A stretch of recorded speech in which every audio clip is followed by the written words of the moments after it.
formation en cybersécurité, en sécurité des systèmes d'information, pour être plus précis. Donc, vous voyez qu'on va aborder pas mal de sujets. C'est une formation qui répond à une demande de plus en plus importante de la part des entreprises. Et vous avez vu dans les dernières semaines ou dans les derniers mois qu'il y avait quand même pas mal d'incidents importants. Il y a eu l'attaque sur Belnet il y a quelques jours, il y a eu des hôpitaux qui ont eu un cryptovirus, il y a eu l'incendie dans le data center de OVH. Tout ça, ce sont des questions, ou en tout cas derrière ces incidents médiatisés, ben, il y a un ensemble de problèmes que les entreprises voudraient bien avoir des experts pour les traiter. Alors, on ne va pas traiter tout, évidemment. Dans la cybersécurité, on a essentiellement tout ce qui concerne la confidentialité des données, l'intégrité des données et leur disponibilité. C'est pour ça que je citais l'incident du data center de OVH qui avait pris feu début de l'année.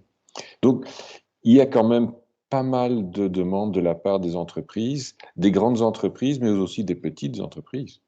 Donc, il y a les petites structures dans lesquelles il n'y a qu'un informaticien, parfois un deuxième. Eh bien, pour ces personnes-là, pour ces entreprises-là, euh, avoir des compétences supplémentaires en cybersécurité, c'est quand même important. Donc, c'est dans cet esprit-là que l'on a lancé cette formation. Donc, qu'est-ce qu'il y a dans cette formation? D'abord, ce que vous allez apprendre, c'est la place de la cybersécurité ou de la sécurité des systèmes d'information dans le cadre de la stratégie de l'entreprise.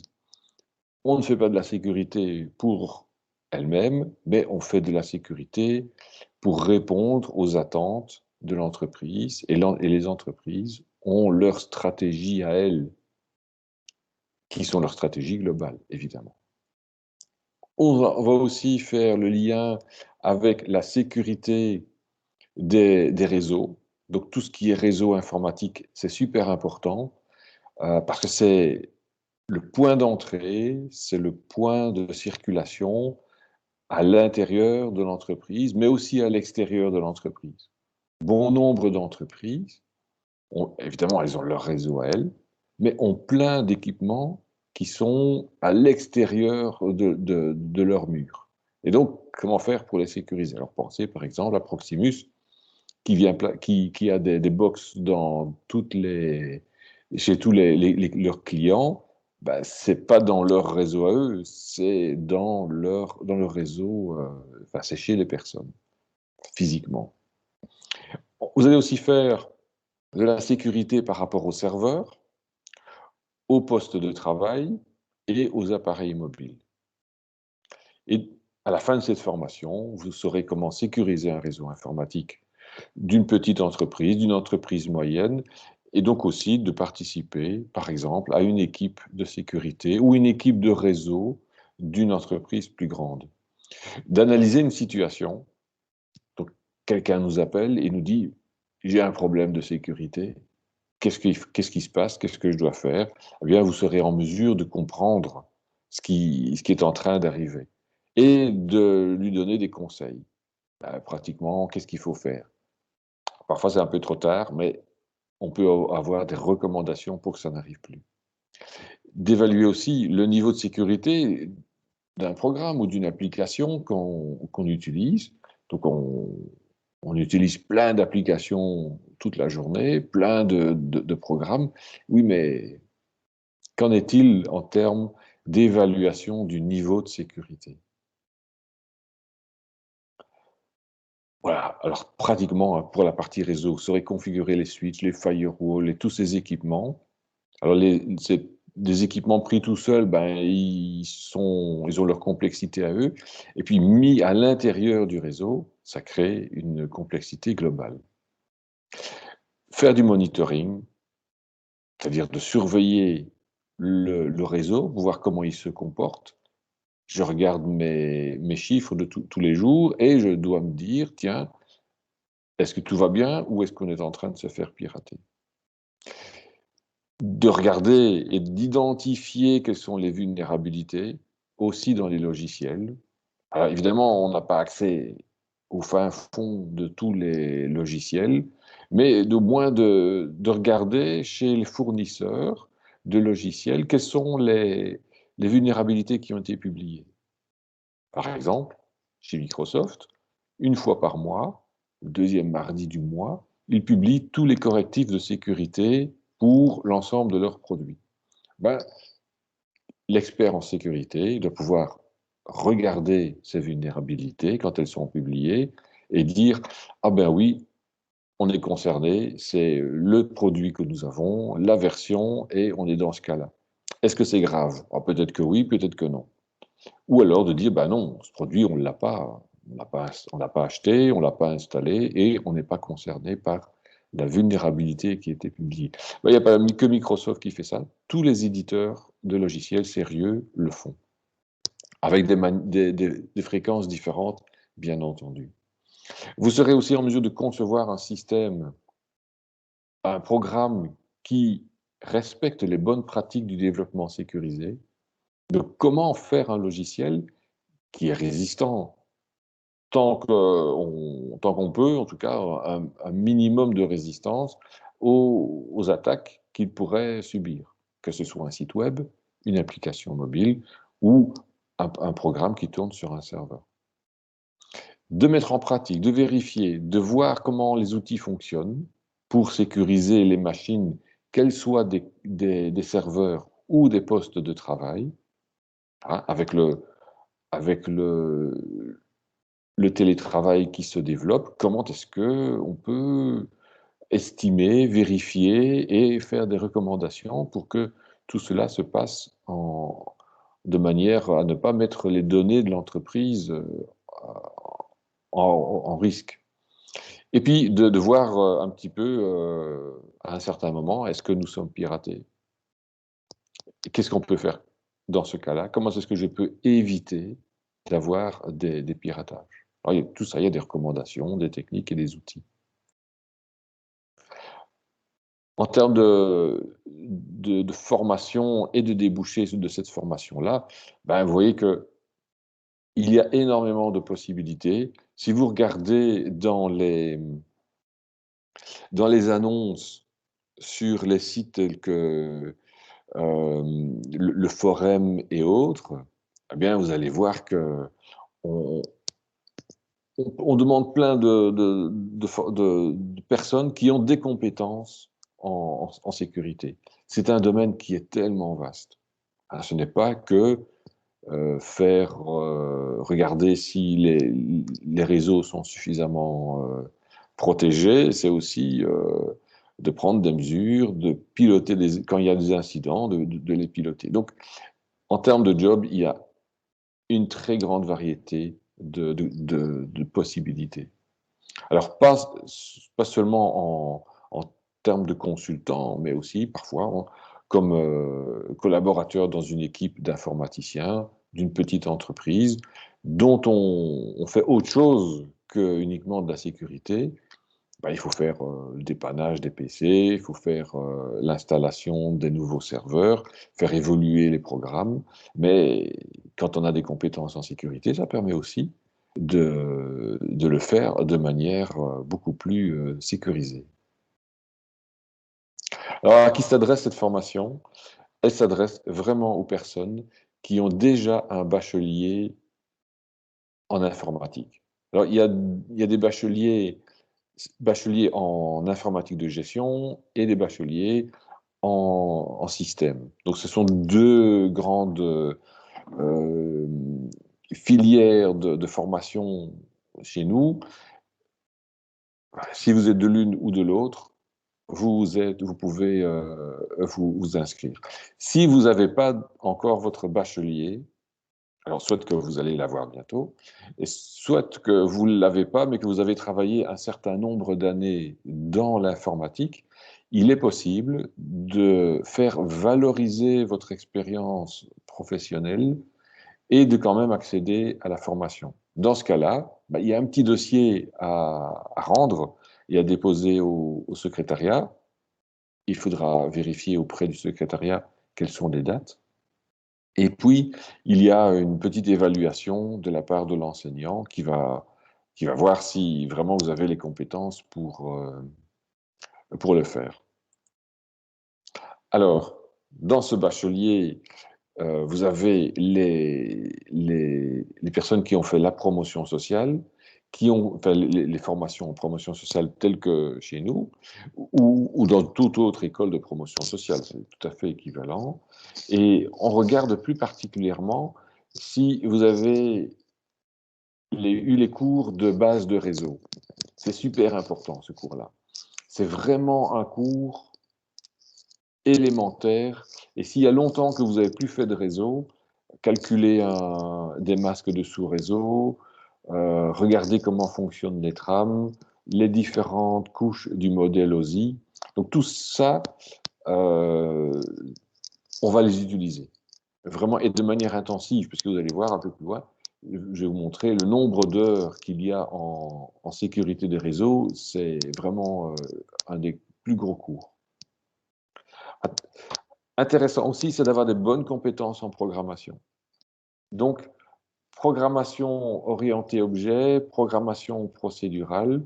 Si vous n'avez plus fait de programmation depuis longtemps, si par exemple vous avez travaillé dans l'informatique mais vous n'êtes pas programmeur, mais que vous avez quand même votre bachelier, donc là ce serait intéressant de retourner voir vos cours de bachelier ou de regarder, de refaire des tutos sur Internet. Il y en a vraiment des très grandes.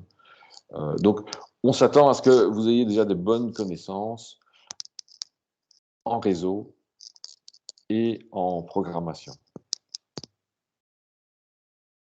Et la possibilité, évidemment, de faire valoriser votre expérience.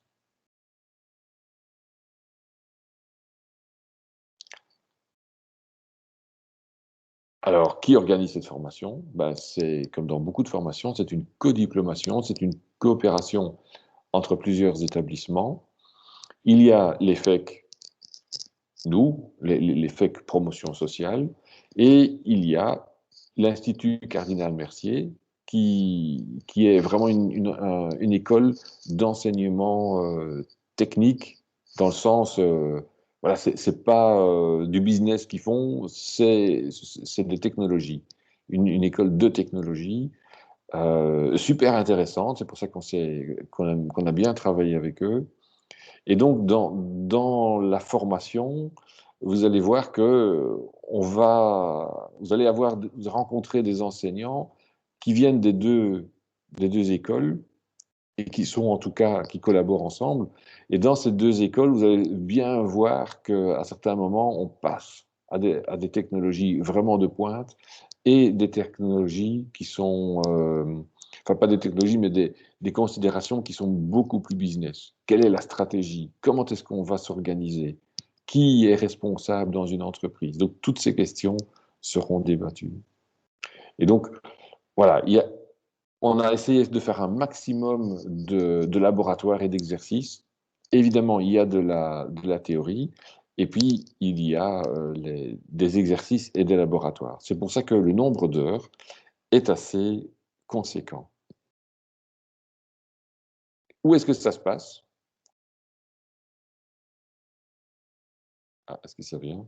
Ça ne change pas.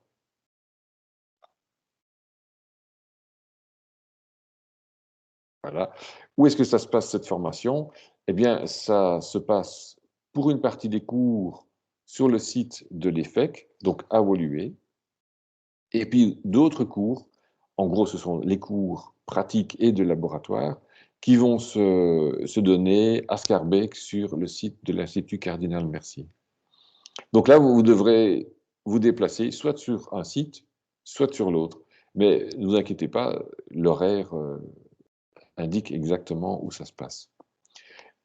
La formation est prévue sur un an, de fin septembre jusqu'à juin, même une partie de juillet.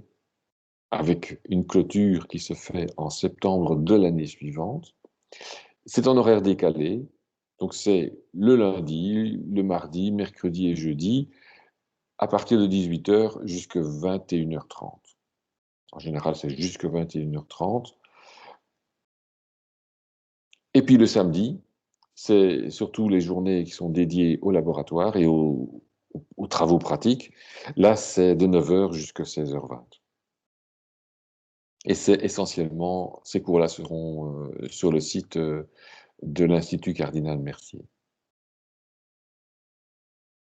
Le programme de formation, ben voilà, il y a une partie introduction à la sécurité des systèmes d'information qui va aborder les aspects stratégiques, les questions de cryptographie également, comment ça fonctionne, les certificats, les clés, tout ça. Et puis, il y a un gros rappel sur le réseau, mais déjà orienté sécurité. Ensuite, donc ça, c'est cette partie qui est ici dans le graphique en bleu, qui contient 4 ECTS, c'est-à-dire 4 crédits. Et ces 4 crédits représentent l'importance du cours. Le nombre de crédits représente l'importance du cours. On peut compter qu'un crédit représente entre 30 et 35 heures de formation, que ce soit en présentiel ou que ce soit des travaux à faire à la maison. Mais ce que vous aurez à l'horaire, c'est uniquement le présentiel, évidemment. Ensuite, il y a un cours de Host Security. Ça, c'est pour la sécurité des serveurs, la sécurité des stations de travail et la sécurité des appareils mobiles. Quand on parle de serveurs, on parle évidemment de Windows et de Linux. Donc là, gros rappel sur le fonctionnement des systèmes d'exploitation. Le cours suivant, c'est Software Security. Comment faire des logiciels qui sont sécurisés dans différents langages, en Java et en Python, essentiellement en Java.